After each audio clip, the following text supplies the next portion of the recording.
Hello and welcome. This is the first time that I've done an online interview, so hopefully it all goes well. Um, you'll see my dodgy moustache. It is November, so if you don't know what Movember is, go and look it up. I'm joined today by Ian and Nikki Harrison, who are the race directors of a race that I've just finished, the Golspie Backyard Ultra. But we'll get on to that in a minute. We'll start off by saying to both of you, whoever wants to go first, what's your history in running? Oh, you go. Mine started running probably about 2009. Started running in 2009, just really because I'd finished all my other sports and doing other things. So running was the next step. First race was at Loch Ness Marathon 2010.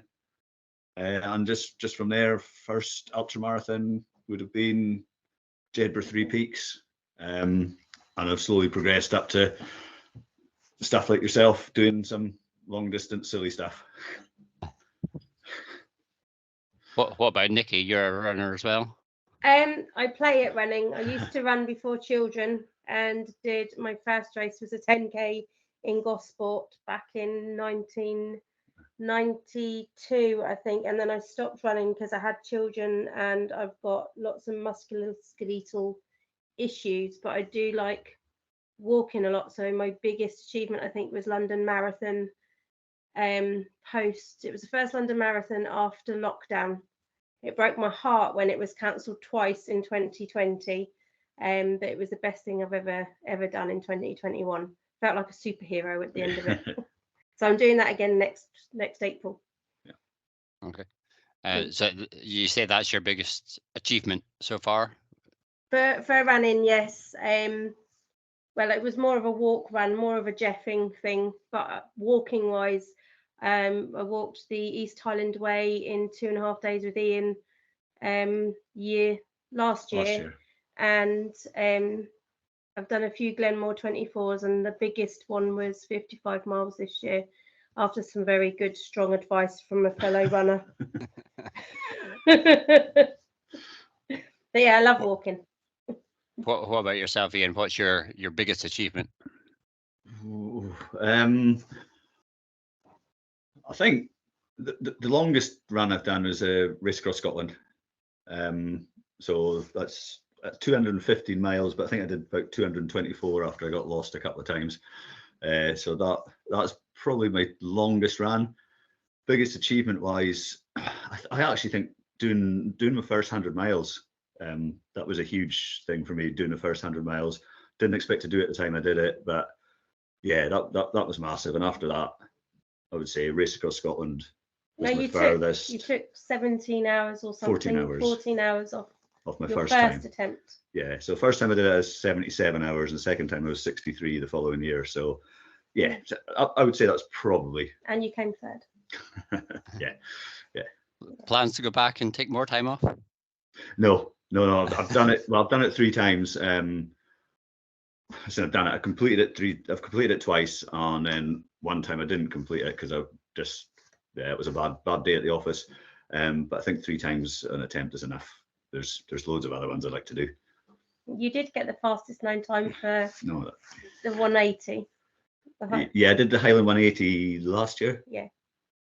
Which is the East Highland Way and the West Highland Way combined. They did that as part of the West Highland Way Challenge race. That was an additional part, and I did that last year, and that was 47.5 hours. So I was delighted. That was an absolutely fantastic run. So that was another good achievement. Yeah. Okay. Have you got plans for the future? Hopefully, but I'm struggling a little bit at the moment, so I'm kind of trying to put everything. I was supposed to be going off running at the God's Own Backyard this weekend, but I've not been very well for a little while. Next year, the plan was, well, hopefully meeting you at the cowshed again for the Scotland team, but I'm not really putting anything on because I don't know what's happening with this.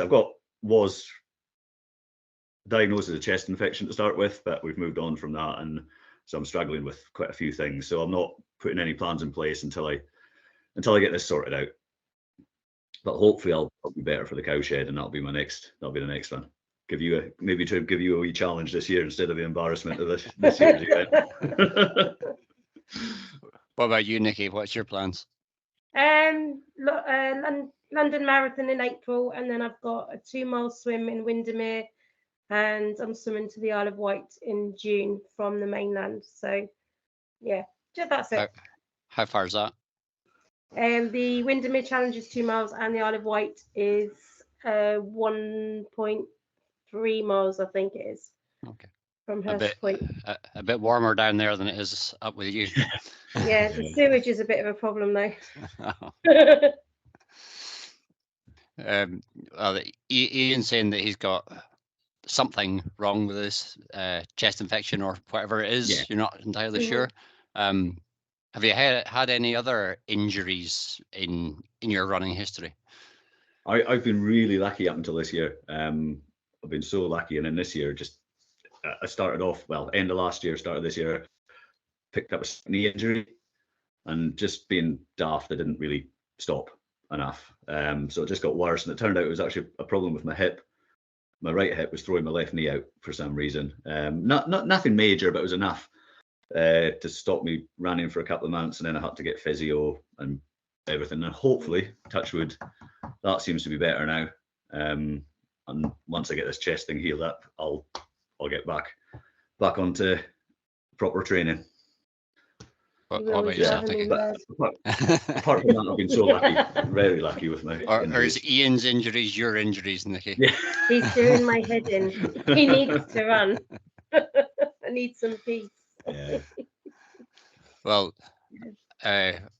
something we haven't talked about yet, you've also done backyard ultras. Yeah.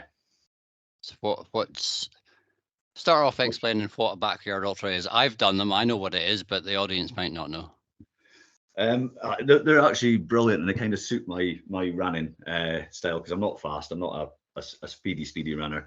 But basically, what they are is a 4.167 mile loop every hour, on the hour, until there's only one person left. So you finish your loop in 42 minutes, 43 minutes like Mike, or 55 like me. And then you've got to be ready to go again on the hour to start and do the loop again and again and again, over and over, until there's only one person remaining. And I think that's normal mortals are somewhere around the 24 to 36. That's good.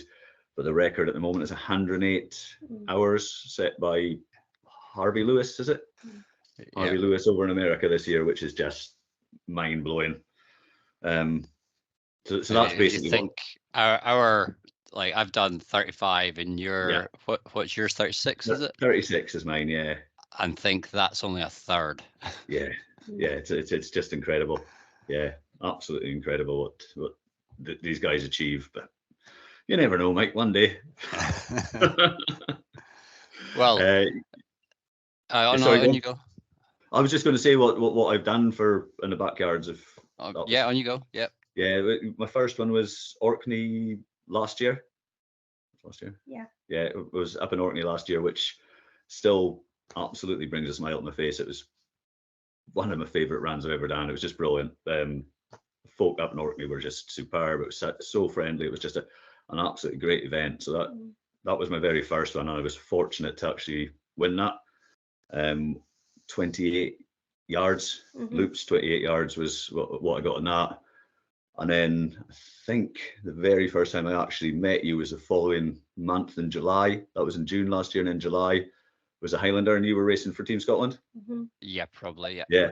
You were there racing for Team Scotland. That was my second one, and I managed 31 loops at that, which was great, because again, a brilliant event, absolutely superb event.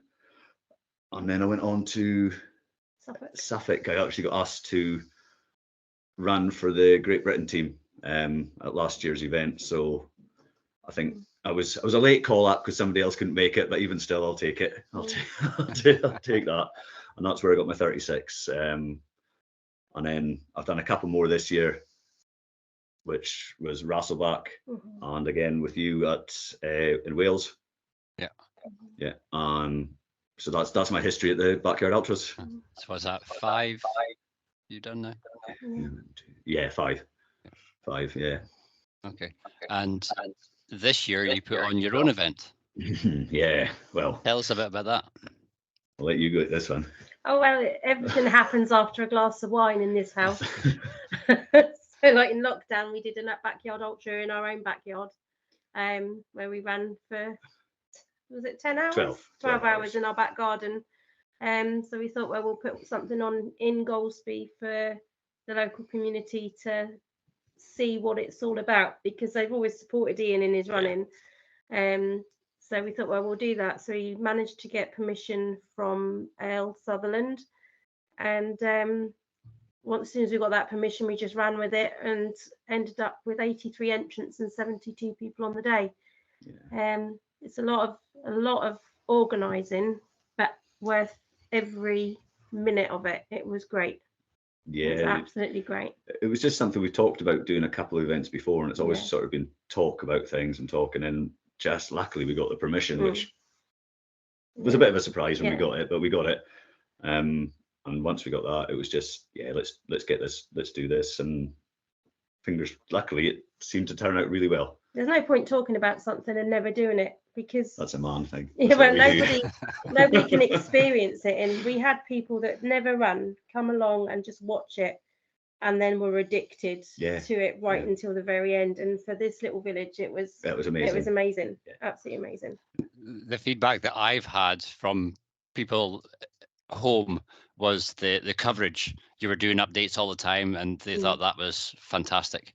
What was from your point of view, what was the best thing about the race? The sunset on the Saturday morning before it started was pretty awesome. I don't know. I think seeing so many people turn up and run who have never done it before, who achieved ultras that they never thought they would ever achieve, that was pretty special. Not even ultras, we had a couple of people that just turned up expecting to do 2 or 3 laps, and they achieved more than that. So even that is amazing. Just people achieving slightly more than they thought they were going to get. I think there was some non-running things that really at the time made me quite emotional, and even thinking about it now, and that was somebody meeting yourself. Which that was amazing. That I had no idea about what that person was going through, and for them to actually meet you. If we hadn't done the run, she wouldn't have met you, and it's so good that she did. That was the biggest thing. That was amazing. No, there really was loads of positives to take out of it. It was great. The Northern Lights came out. That was pretty awesome. We've had lots of people come, just local folk that never really were interested. Well, not interested, but have never really seen anything like this before, come along and just say how great it was, what a great event it was, and that's wonderful. We had one runner come in absolute floods of tears, and I said to her, "Are you okay? Do you want a hug?" And she had a hug, and then she said, "I've just run 2 marathons," and just started crying all over again. That was amazing. Absolutely amazing. People don't think that they're capable of doing amazing things sometimes, and when they do, it's lovely to see. Did you have FOMO, so fear of missing out? What, me? Both of you. Did you wish you'd been doing the event? No, I didn't want to do the event. I was doing what I normally do. Before it, I would have really liked to have done it, but during it and afterwards, I had such a good time as well. It's amazing actually running it and seeing it from the other side, sort of thing. How these guys do this year in, year out is just incredible. The amount of and I did nothing compared to Nick. I got pointed in the right direction and told what to do, sort of thing. But I would have liked to run it. And maybe if we do it again, you can. Hopefully, fingers crossed, I will maybe give it a go at running it one year. Is there anything that you observed from the race that would improve your running? Yeah. keep going. Yeah, don't stop. No, probably a couple of things from a few people. One big thing is to me was consistency. It did seem to be like yourself, that was very, very consistent. That seemed to be a thing that shone through for the guys towards the end. It seemed to be a level of consistency, rather than maybe doing a really quick lap, one lap, and then doing a very slow one the next one. It did seem to be that there was a consistency to it. Seemed to be the way to go. I could be wrong, but that did seem to shine through from it, which I don't suppose I've done before. I've just kind of, we'll see how I got on in each loop. So maybe trying to improve that would help. I think the consistency helps everybody watching, because everybody knew when Mike was coming. They were like, "Oh, he'll be here now," and then you were there, and that they loved all of that as well. There was one loop you were a couple of minutes slow, which was a bit worrying, but hey. Out of 29, I'm sorry.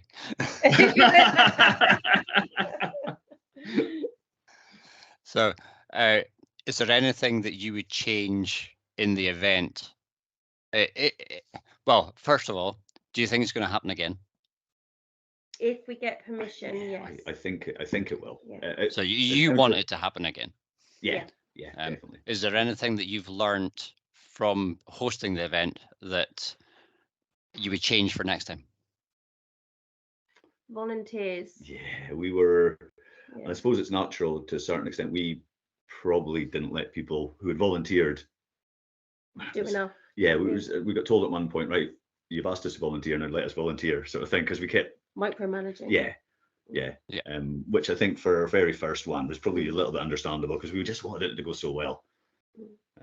But I think that would be the biggest thing, is to let people who've offered to volunteer just get on with it. Yeah.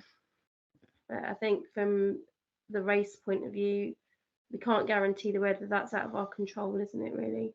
Yeah, we were probably lucky. Not put so much food on. There was quite a bit of food waste. And get a better. We're going to get a better clock tent and clock. A better tent for people who don't have crew. Yeah. So that they're more sheltered. Yeah, we could do with a better tent. There's quite a few little things, but I don't think there's anything major that we'd like to change. But maybe a couple of little tweaks. More music maybe at the start. Little things, but I think the course was quite good. There's a couple of things that out and back, maybe little bits and pieces, but in general I think we were quite good, and a couple of little tweaks should hopefully help. Before the event, how nervous were you? I was up on the morning of it, before 5 o'clock, going around the course, just making sure, for some strange reason, we live in the middle of nowhere, but for some strange, in case somebody had changed the sign round or doing something like that, absolutely just wanted it to go so well. Yeah, absolutely, really, really nervous. And the thought of having to do the race brief, honestly, very nervous. I think I was a bit like a duck. I was feeling quite appearing a little bit calm, but paddling. I just wanted people to get up. I just wanted people to get out and start running. Yeah. And then everything else would fall into place. Once the first sort of 2 loops were done, or 2 laps were done, did seem to just be able to relax a bit more. Once everybody was out and on the course a couple of times, nobody had got lost, that sort of thing. But leading up to it, very, very nervous. Yeah. Right. During the event, was there any other runners that surprised you by doing more than they achieved, coming in looking wrecked and then going out looking fresh? Or yeah, there was. Cynthia Duncan, she went out, came back in with 4 seconds to spare, and then went straight back out again, and she got her ultra. Yeah. Ali Sutherland, with his spectacular spewing, was just he kept going. He just kept going. He just kept going. He was sick, and then he kept going, and he was sick, and he kept going. That was quite a good stand-up moment, really. I felt really bad for one young lad. When the head torches, when we get his head torch, and he messed up his batteries. So he was changing his batteries, and he was 30 seconds late to the corral. So we can let him So go out. he was like, "Oh, can I go out?" So it'd be so easy to go, yeah, on you go, Yeah. you know. But so that was a bit of a shame, because it was his first thing. Yeah. First time he'd been doing, the first time he'd ever done anything like this, and his sister said he should give him £20 for each yard he did to go away on holiday. So I did feel a bit bad, but that's the rules. Yeah. So there was. You didn't make the rules. So. Yeah, there was some that went out. I can't go out. I can't go out. There was Julie Miller. She wasn't going to do the race because she'd just done the Inverness Marathon and she didn't know how she was going to do one. She was a late sign up, and she went out and she came in with it 12 minutes to spare. She said, "I'm done. My legs are sore." And I think that best bit is we've seen her since, and she said, "I should have gone back out. This is my new favourite thing. I'm obsessed. I should have gone back out." She signed up for Glenmore 24. Yeah, so she's never you know, done. so that was amazing. Yeah, that was amazing. And like with Anne and Amanda, and with Tracy, so many people. You know, they did so many people did better than they thought they would ever do. Yeah. And that's what it's about. Well, at Glenmore 24 this year, I think it was, what was it, 22, 23 hours in, and I met the pair of you. Yes. Yeah. I told you, stop now and you'll regret it. And you're just saying exactly that's what she said to you. So yeah. But the smile on her face now, she's like, "Oh wow, just that's what it's about. That's what that's to see people so happy in what they've done and wanting to do it again. It's just brilliant. Without necessarily naming names, was there any spectacular bonks, crashes, anything, or even injuries? One lad had fashion trainers on, and he was good. He was actually good for doing more loops, but because his trainers weren't correct and they weren't properly tied, he hurt his ankle on the first loop. So on the second loop, so he came back. But it's left him, I think, wanting more as well. So you know that it's ill advised, and he's not done it before. Young lad hadn't done it, so it's all learning. One loop's better than no loops, but even if it's in rubbish trainers. I think injury wise, we didn't have. We were quite lucky. I think I think the only injury was one of the crew members who managed to pop a glow stick in his eye. Yeah. It happened. I think that was the biggest injury. So the race went on for 29 hours. What part of the race did you enjoy the most? Like time of day and least? The morning for me, I think. Yeah. A lot of people, well, not necessarily. A lot of people quite like the ones that were in the crew and that were like that we put the Northern Lights on for everyone. They were quite impressed with that. A lot of people like that. Arranged. I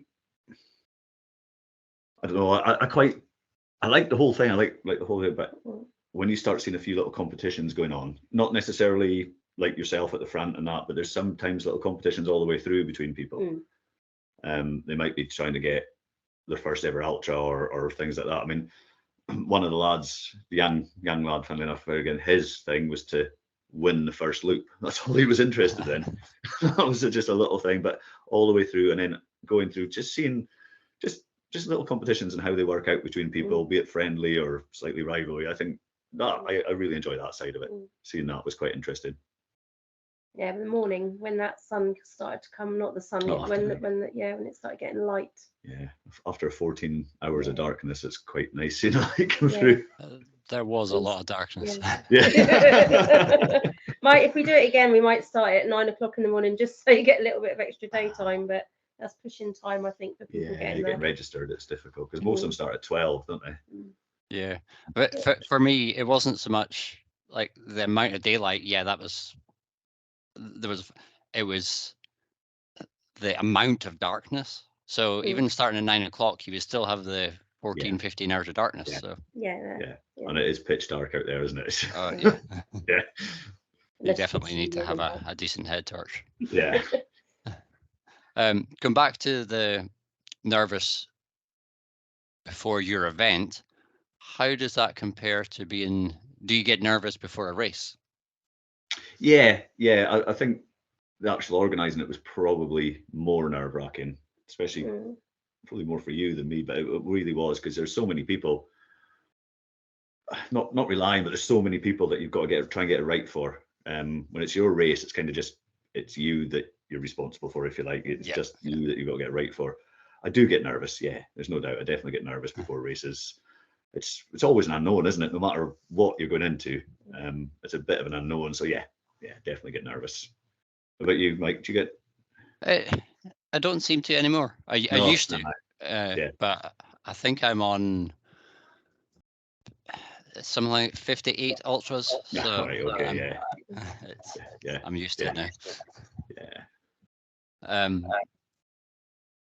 After, double question, after an event that you've run and after this event, how's recovery? It's taken a week for me to recover from no sleep. I've been exhausted all week, to be honest. But it's a good exhausted, because I know so many people are happy, so it's fine. Yeah. But recovering after an actual run that I've done is what you mean as well, is it, Mike? Yeah. Well, start off after the race. Were you, as Nikki obviously was, jet lagged? A little bit, yeah. I think we had a lot to do afterwards as well, which I don't know. I don't know why, but I never really thought about it before. The amount that people have to do afterwards, as in terms of clearing out, making sure the route's all clear, getting everything. So I think we were another couple of days really getting everything tidied up, put away, all that sort of stuff. So it's not like after a run when you just, oh, that's me done, I'm off home, I'm gonna chill out. It took a good couple of days to get everything sorted out before you could relax properly. So it took a wee while to recover over it. And then after you running a race, how's your recovery from that? I'm normally okay. I normally maybe sort of maybe a couple of days off and then start doing some more slower walks sort of thing, maybe a walk, run, just a little bit of, I think it's called active recovery or something, is it now? Yeah, so I'm not normally too bad in terms of recovery. We've got the dogs and we have to get them out every day. Your recovery's, I have to do it. You have to do it. So I'm fairly lucky in that way that I seem to be able to recover reasonably well. At your age. At my age.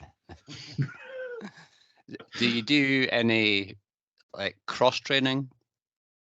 I do a lot. I know it's not really the same thing, but I do a lot of walking as well as my running. So I do a lot. Well, we've got a lot of dogs, so I tend to do a lot of walking, some cycling and some swimming.